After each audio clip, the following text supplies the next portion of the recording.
प्रधानमंत्री नरेंद्र मोदी 2 दिवसीय दौरे पर वाराणसी पहुंच रहे हैं। ऐसे में इस 2 दिवसीय दौरे पर जहां प्रधानमंत्री नरेंद्र मोदी मातृशक्ति को संबोधित करेंगे, वहीं वाराणसी को 6000 करोड़ से भी अधिक की योजनाओं का सौगात भी देंगे, जिसमें शिलान्यास और लोकार्पण दोनों ही शामिल हैं। आप इन तस्वीरों में देख सकते हैं कि वाराणसी के बरेका स्थित क्रीड़ा मैदान पर किस तरीके से विशाल जो है जनसभा के लिए यहाँ पर टेंट लगाया गया है। साथ ही जर्मन हैंगर से युक्त ये पूरा जो पंडाल है, इससे गर्मी अधिक से अधिक नीचे ना आए, इसकी पूरी व्यवस्था की गई है। साथ ही कूलर और फैन भी लगाए गए हैं। जो संगठन है उनका दावा है कि 50,000 से भी अधिक महिलाओं के यहाँ पर आने की संभावना है और उसे देखते हुए यहाँ पर व्यवस्थाएं की गई हैं। बात की जाए इस दौरान जो लगभग 6200 करोड़ की योजनाओं का शिलान्यास और लोकार्पण प्रधानमंत्री नरेंद्र मोदी करेंगे, उनमें से अगर 48 परियोजनाओं की बात की जाए, जिन परियोजनाओं का लोकार्पण होना है जो लगभग 1052 करोड़ की हैं, और 112 परियोजनाओं का शिलान्यास होना है जो 5200 करोड़ की हैं। खासतौर पर जो सिग्नेचर ब्रिज गंगा में बनने वाला है, ये देश का सबसे चौड़ा सिग्नेचर ब्रिज होगा। 6 लेन की ब्रिज होगी और नीचे 4 ट्रैक रेलवे लाइन के होंगी, उस ब्रिज का शिलान्यास करेंगे। साथ ही कई और महत्वाकांक्षी योजना, नगर निगम का एक विशेष सदन के साथ एक पूरी बिल्डिंग का शिलान्यास करेंगे, जिसकी शुरुआत जल्दी होने वाली है। इसी तरीके की लगभग 102 परियोजनाएं हैं, इसका शिलान्यास प्रधानमंत्री करने जा रहे हैं। तो जहां एक तरफ तोहफों की सौगात होगी, वहीं महिला बिल गिर जाने के बाद पहली बार प्रधानमंत्री महिलाओं को संबोधित वाराणसी के इसी बरेका मैदान से करेंगे, जहां पर 50,000 से भी अधिक महिलाएं उन्हें सुनने के लिए पहुंचेंगी। तो ये पहले दिन का कार्यक्रम है। उसके बाद दूसरे दिन सुबह प्रधानमंत्री नरेंद्र मोदी इसी बरेका के गेस्ट हाउस से काशी विश्वनाथ मंदिर दर्शन करने के लिए जाएंगे। एक मिनी रोड शो जैसा नज़ारा होगा, गाड़ी पर सवार होकर के वो निकलेंगे और जहां जहां से वो गुजरेंगे काशी विश्वनाथ मंदिर के लिए, वाराणसी के BLW, चौका घाट, लोहराबीर, मैदागिन होते हुए वहां पर 17 से भी अधिक पॉइंट बनाए गए हैं, जहां पर कि प्रधानमंत्री का स्वागत होगा ढोल, नगाड़े, ताशे और पुष्प वर्षा के द्वारा। तो 2 दिवसीय के इस प्रधानमंत्री के दौरे में जहां पर एक तरफ तोहफों की सौगात होगी, मातृशक्ति से संवाद होगा, तो वहीं काशी विश्वनाथ मंदिर भी प्रधानमंत्री दर्शन के लिए पहुंचेंगे। वीडियो जर्नलिस्ट शिवम मिश्रा के साथ सुशांत मुखर्जी, न्यूज स्टेट, वाराणसी। नोएडा के सेक्टर 150 में हुई इंजीनियर युवराज मेहता की मौत के मामले में SIT द्वारा जांच की गई थी और जांच के तकरीबन 3 माह के बाद अब नोएडा प्राधिकरण को SIT टीम के द्वारा निर्देश दिए गए हैं कि इस प्लॉट के चारों तरफ सुरक्षा के इंतजाम पुख्ता कर लिए जाएं। साथ ही आगे से ऐसा हादसा ना हो या इस तरीके के गड्ढे जितने भी खुदे हुए हैं उनमें जिम्मेदारी तय की जाए, चाहे तो गड्ढे खोदने वालों की या प्राधिकरण अपनी तरफ से, ताकि इस तरीके के हादसे सामने ना आए। दूसरी तरफ पुलिस की अगर बात की जाए तो पुलिस के कंट्रोल रूम में तैनात 3 पुलिसकर्मियों को भी सस्पेंड करने की सिफारिश दी गई है। कंट्रोल रूम में जो फ़ोन किया गया तो उनके द्वारा देरी से सूचना दी गई, इस तरीके के तथ्य जांच में सामने आए थे, जिसके बाद 3 पुलिसकर्मियों को तैनात किया गया। इस घटना के बाद जिला प्रशासन, दमकल विभाग और नोएडा प्राधिकरण के सीनियर अधिकारियों पर ये सवाल भी उठे थे कि वो मौके पर नहीं पहुंचे। फिलहाल देखना होगा, SIT जाँच अभी सार्वजनिक तो नहीं हुई है, आने वाले समय में किस तरीके की और कार्रवाई होगी, क्योंकि इस पूरे मामले को लेकर लापरवाही बरतने का आरोप इंजीनियर युवराज मेहता के पिता राजकुमार मेहता द्वारा भी लगाया गया था।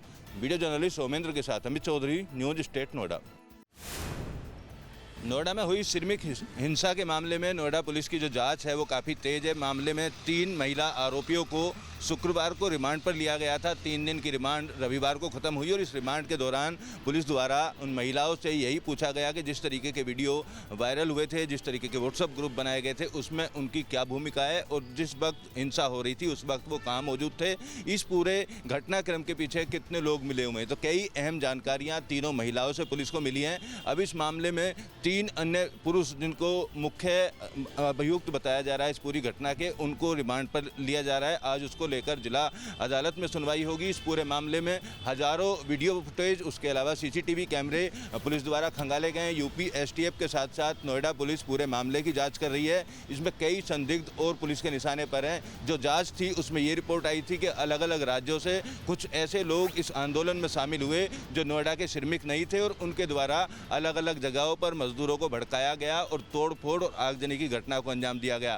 फिलहाल जो 3 पुरुष हैं, अभिषेक आनंद सहित उन लोगों की रिमांड के दौरान किस तरीके के खुलासे होंगे, ये फिलहाल देखना होगा। वीडियो जर्नलिस्ट सोमेंद्र के साथ अमित चौधरी, न्यूज स्टेट नोएडा।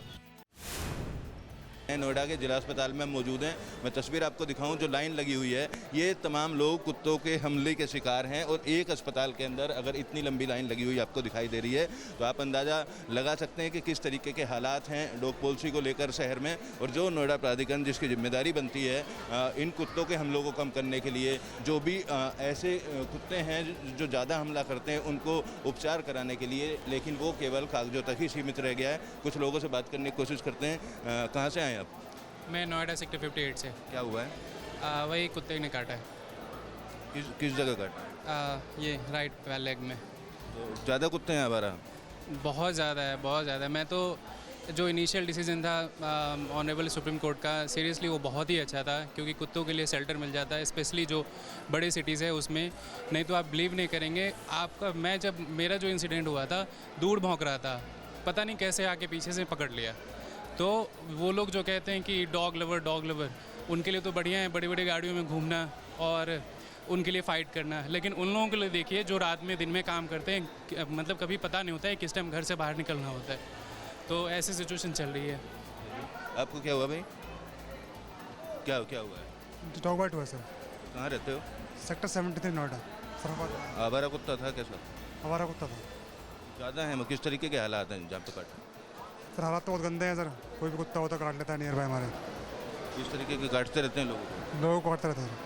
कि कुत्ते के हमले से घायल हुए और घायल होने के बाद में अब अस्पताल में जो एंटी रेबीज इंजेक्शन है वो लगवाने के लिए पहुँचे हैं। ज़िले भर के अलग अलग पॉइंट हैं जहाँ पर इस तरीके के एंटी रेबीज इंजेक्शन लगाए जाते हैं, प्राइवेट अस्पतालों में भी लगाए जाते हैं। तो एक अकेले जिला अस्पताल की तस्वीर हमने आपको दिखाई, काफ़ी लंबी कतार है और इसी तरीके के हालात रोज़ाना बने रहते हैं। फिलहाल देखना होगा नोएडा प्राधिकरण जिसकी जिम्मेदारी बनती है आवारा कुत्तों को शेल्टर होम में रखने की या उचित कदम उठाने की, वो कब तक जागती है और कब तक इन कुत्तों के हमलों में कमी आ पाती है। वीडियो जर्नलिस्ट सोमेंद्र के साथ अमित चौधरी, न्यूज स्टेट नोएडा। अलीगढ़ में वांछित अभियुक्त की गिरफ्तारी करने गई पुलिस के साथ वांछित के परिवारीजनों और महिलाओं ने दरोगा के साथ की मारपीट और दरोगा को घायल कर दिया। इस घटना की सूचना मिलने के बाद भारी मात्रा में पुलिस बल गांव पहुंची। इसके बाद गांव में अफरा तफरी का माहौल पैदा हो गया। आपको बताते चले कि अलीगढ़ के थाना रोरावर इलाके के गांव अर्जुनपुर नौगमा में मेहंदी हसन नाम के व्यक्ति किसी एक जमीन के मामले में फरार चल रहा था। उसकी गिरफ्तारी के लिए एक पुलिस टीम रविवार को करीब 10 बजे गांव में गिरफ्तारी करने पहुंची, जहां दरोगा के साथ आरोपी के द्वारा जो परिवार की महिलाओं ने मारपीट की और छीना झपटी की। इसके बाद दरोगा गंभीर रूप से घायल हो गया। इस घटना की सूचना मिलने के बाद तमाम आला अधिकारी और कई थानों का पुलिस बल अर्जुनपुर नौगमा गांव पहुंच गया, जहां उसके द्वारा जो गांव के लोगों के द्वारा जो आरोपी मेहंदी हसन को छुड़ा लिया गया। तो वहीं बाद में पुलिस के द्वारा पूरे मामले में तकरीबन 19 लोगों को गिरफ्तार किया, जिनमें 4 महिलाएं भी शामिल बताई जा रही हैं। अलीगढ़ के एसएसपी नीरज जादौन के मुताबिक बताया गया है कि इस घटना में जो है टोटल 38 लोगों के खिलाफ नामजद एफआईआर दर्ज की गई है। तो वहीं 150 से 200 अज्ञात लोग भी इसमें जो शामिल किए गए हैं। अब पुलिस का दावा है कि जिस तरह से जिन लोगों के द्वारा पुलिस टीम के साथ मजामत की है, अब उनकी सीसीटीवी के माध्यम से जल्द ही गिरफ्तारी की जाएगी। लेकिन बड़ा सवाल उठता है कि जिस तरह से सादे कपड़ों में गिरफ्तारी करने पहुंची पुलिस को, क्या सादे कपड़ों में गिरफ्तार करने के लिए जाना चाहिए? न्यूज स्टेट के लिए अलीगढ़ से धीरेन्द्र सिंह। कहते हैं रक्षाबंधन पर जब बहन भाई की कलाई पर राखी बांधती है तो भाई अपनी बहन की हिफाजत का वचन देता है, लेकिन यहाँ पर तो बहन की हिफाजत का वचन देने वाला ही कातिल बन बैठा। मुरादाबाद से रिश्तों के कत्ल की एक ऐसी वारदात सामने आई है जहां पर सगे भाई ने अपनी बहन की चाकू से रेत कर हत्या कर दी। घटना कुंदरकी थाना इलाके के फरेंदी गांव से है, जहां पर भारत सिंह का परिवार रहता है। बीती रात परिवार के लोग सगाई समारोह में शामिल होने के लिए घर से बाहर गए हुए थे, तो वहीं घर पर भाई विक्की और बहन रीता अकेले थे। उसी दौरान किसी बात को लेकर हुए विवाद के चलते भाई विक्की ने अपनी बहन रीता की चाकू से गोदकर हत्या कर दी। हत्या की वारदात को अंजाम देकर कातिल भाई सबके पास बैठा रहा, तो वहीं कुछ वक्त के बाद खून से सने हाथ धोकर और कपड़े बदलकर घर की छत पर जा बैठा।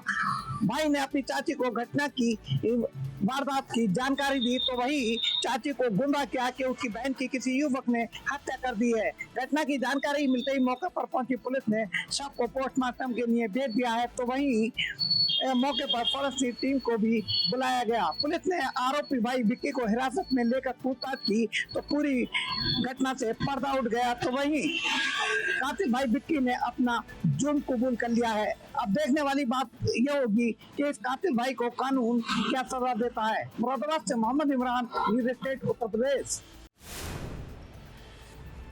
जनपद जौनपुर में आज एक बार फिर दिखा तेज रफ्तार का कहर। पूरा मामला जनपद जौनपुर के मुगराबाद शाहपुर थाना क्षेत्र स्थित औद्योगिक क्षेत्र सतहरिया, जहां एक टेम्पो जो मछली शहर से सवारियों को भरकर मुगराबाद शाहपुर की तरफ जा रही थी, वहीं जैसे ही ये सतहरिया पुलिया के पास ये टेम्पो पहुंची, उसी दौरान सामने से आ रही तेज रफ्तार ट्रक से जोरदार भिड़ंत हो जाती है। इस दौरान टेम्पो के परखचे उड़ जाते हैं। वहीं घटनास्थल पर 3 की मौत हो जाती है, वहीं 3 अन्य घायल होते हैं, जिनको नजदीकी स्वास्थ्य केंद्र सतहरिया में भेजा गया, जहां उनका प्रथम इलाज के बाद उनको बेहतर इलाज के लिए जनपद जौनपुर जिला अस्पताल भेजा गया, जहां तीनों का इलाज चल रहा है। वहीं घटना की गंभीरता की बात करें, जैसे ही ये घटना होती है मौके पर चीख पुकार मच जाती है। वहीं स्थानीय लोगों ने दौड़कर राहत और बचाव कार्य चलाया।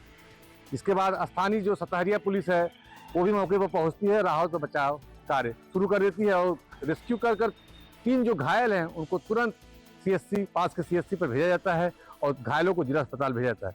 फिलहाल जिस तरह से इन दिनों पूरे प्रदेश में हादसों की संख्या, सड़क हादसों की संख्या बढ़ी है, ऐसे में यूपी पुलिस गंभीर भी है। पिछले दिनों यूपी के DGP ने प्रदेश के 4 थानेदारों को निलंबित भी किया था, जिसमें जनपद जौनपुर के सिकरा थाना अध्यक्ष उदय प्रताप सिंह को भी निलंबित किया गया था। लेकिन इसके बावजूद भी जो सड़क हादसे उसमें कमी नहीं आ रही है। अब देखना यह है कि ऐसे हादसे जो सड़क हादसे लगातार हो रहे हैं, उसमें यूपी पुलिस और परिवहन विभाग मिलकर क्या करता है जिससे हादसों की संख्या में कमी आ सके। वीडियो जर्नलिस्ट सरस के साथ मैं दीपक सिंह, न्यूज़ स्टेट जौनपुर। जनपद बागपत से शर्मनाक घटना एक सामने आई है। आपको बता दें, बागपत में मंचलों के हौसले इस कदर बुलंद है कि दिन दहाड़े और सरे बाजार युवतियों के साथ छेड़छाड़ करते हुए दिख रहे हैं। मामला बड़ौद कोतवाली का है, जहां बीच बाजार में 2 युवती अपनी भाभी के साथ डॉक्टर के यहां दवाई लेने गई थी। उसके बाद वो ई-रिक्शा में सवार होकर अपने घर जा रही थी, तो तभी पीछे से 4 युवक कार सवार उनके साथ अभद्रता और उनको छेड़छाड़ साफ तौर पर की, जिसमें युवती ने डायल 112 पुलिस को फ़ोन किया, तो पुलिस ने वो मौके से पकड़ लिए और थाने पर छोड़ दिए, जिसको लेकर अब जो पीड़ित परिवार है वो साफ तौर पर पुलिस की कार्यशैली से नाखुश है, क्योंकि संतोषजनक कोई कार्रवाई नहीं हुई है। लेकिन जिस तरीके से महिलाओं के साथ छेड़छाड़ देखी जा रही है, यानी कहीं ना कहीं पुलिस प्रशासन और शासन के लिए बड़ी शर्मिंदगी की बात महसूस की जा रही है और पूरा मामला जनपद में चर्चा का विषय बना हुआ है। अब देखने वाली बात यह होगी ऐसे मंचलों पर कितनी और बड़ी कब पुलिस कार्रवाई करेगी कि जिससे कि ऐसी हरकत ना हो सके, ये वक्त बताएगा। कैमरा से युगो के साथ मैं देवेंद्र चौहान, न्यूज़ स्टेट बागपत, उत्तर प्रदेश।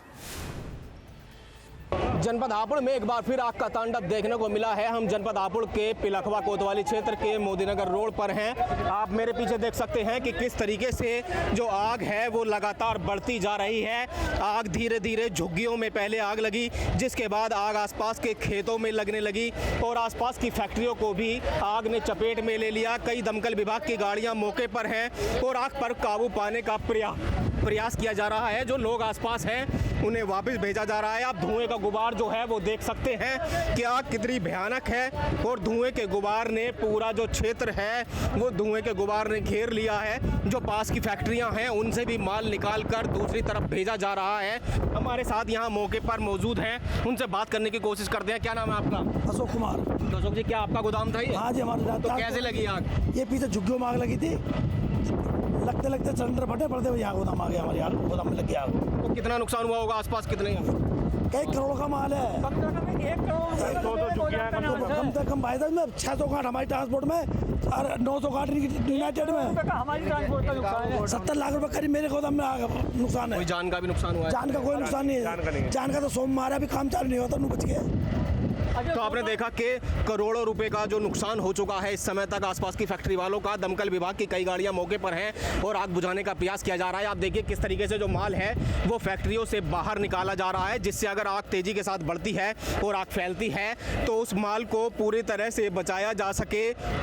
दमकल विभाग की गाड़ियां आग पर काबू पाने का पूरा प्रयास कर रही हैं। पुलिसकर्मी भी मौके पर मौजूद हैं और वो लोगों को यहां से जो है आग तेज़ी से बढ़ रही है तो लोगों को बाहर भेज रहे हैं और दमकल की और गाड़ियां भी मौके पर निकल गई हैं, जिससे आग पर जो जल्दी से काबू पाया जा सके। मैं चरणजीत, न्यूज़ स्टेट हापुड़।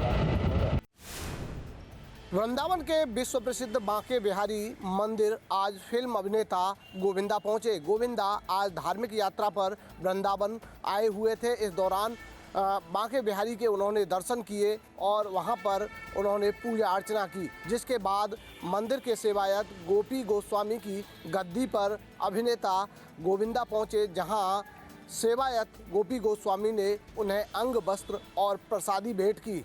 इस दौरान बातचीत में उन्होंने कहा कि भगवान बांके बिहारी के दर्शन कर उन्हें बहुत अच्छा लगा और उनका मन प्रसन्न हो गया। जब भी मन विचलित होता है तो वो धार्मिक यात्रा पर भगवान के दर्शन करने के लिए निकल जाते हैं। इसी दौरान आज वो बांके बिहारी मंदिर पहुंचे और उन्होंने विधि विधान से वहां पूजा अर्चना की। धाराजी सारस्वत, न्यूज स्टेट, मथुरा।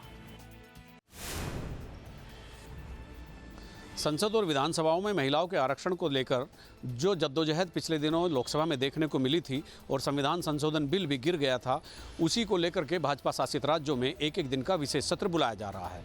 और इस सत्र को केवल और केवल विशेष सत्र का नाम इसलिए दिया गया है, इसमें कोई कामकाज, कोई बिजनेस नहीं होगा, ना प्रश्नकाल होगा, ना शून्यकाल होगा। केवल नारी सम्मान पर चर्चा होगी और विचार विमर्श होगा और एक प्रस्ताव विधानसभा से पास करके केंद्र को भेजा जाएगा। इसको लेकर के कांग्रेस और भाजपा यहाँ पर आमने सामने आ गए हैं।